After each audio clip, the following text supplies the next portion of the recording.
Now, class, you have sat here today and you've heard about all of these great, wonderful supervisors.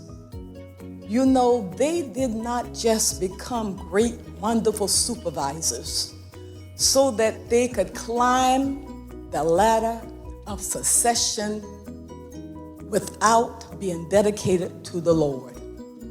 But they were dedicated to a life of service to the Lord. Do you realize that as you're sitting here in this class, the examples that you've heard today, you need to be a partaker of all that you've heard and follow their lead, follow their examples.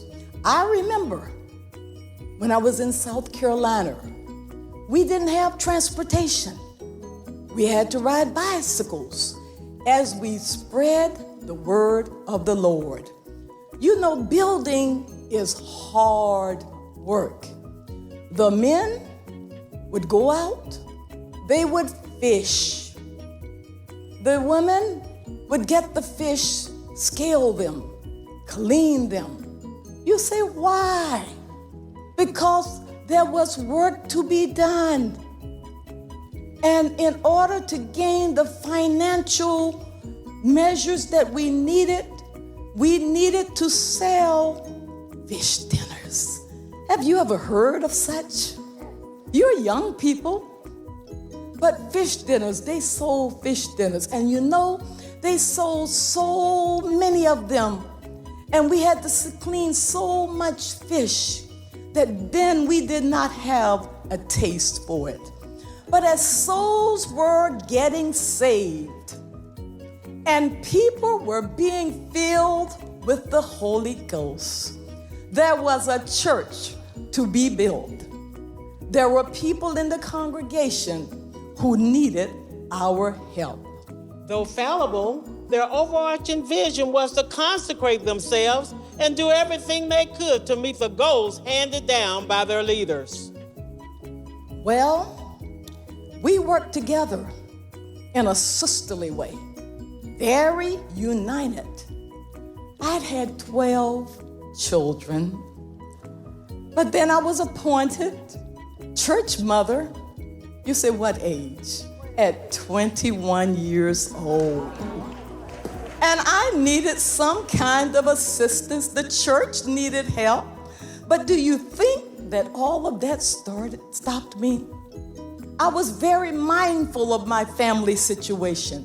I did not deny my children, my husband, but I also served the Lord.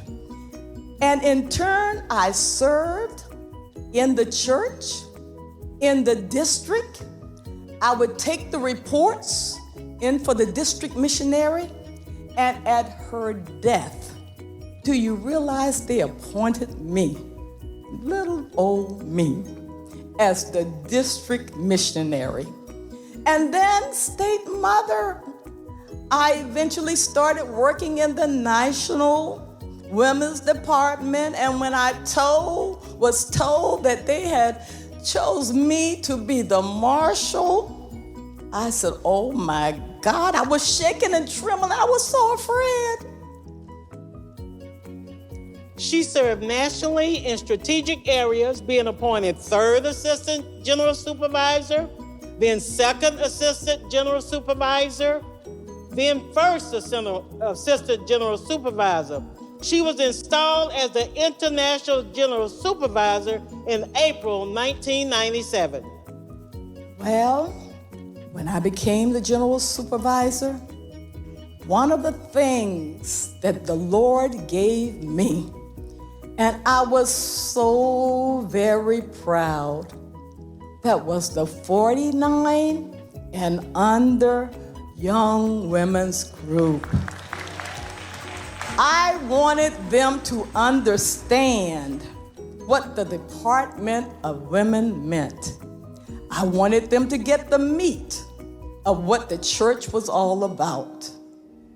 All the glory, the honor, the the praises all day they belong to God. Belong to God. They belong to God.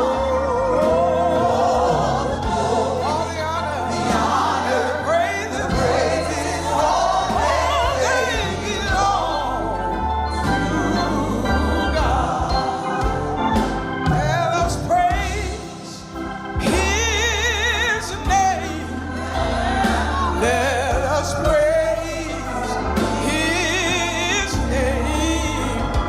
In the morning, the noonday, the evening, all day, let us praise His name. Let us praise all the praises belong to God. Let us praise His name. In the morning, noonday, evening, oh, let us praise His name. I am Mother Willie Mae Rivers. I served 1997, 2017.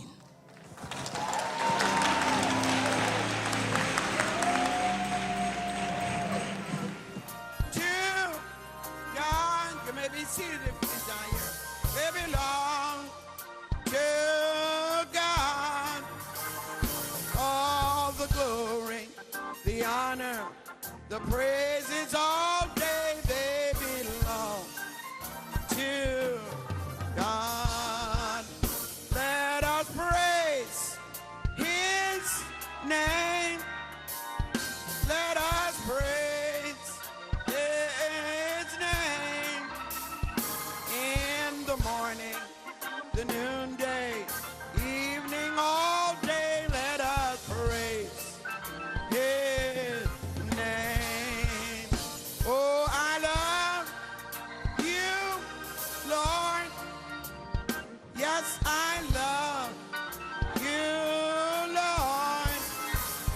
For your goodness, your mercy, your peace, and your joy. Yes, I love you, Lord.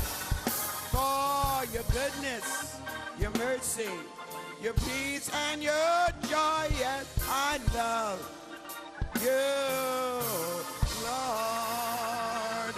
Come on, let's give the Lord a praise for all the glory, all the honor, and all the praise belong to God.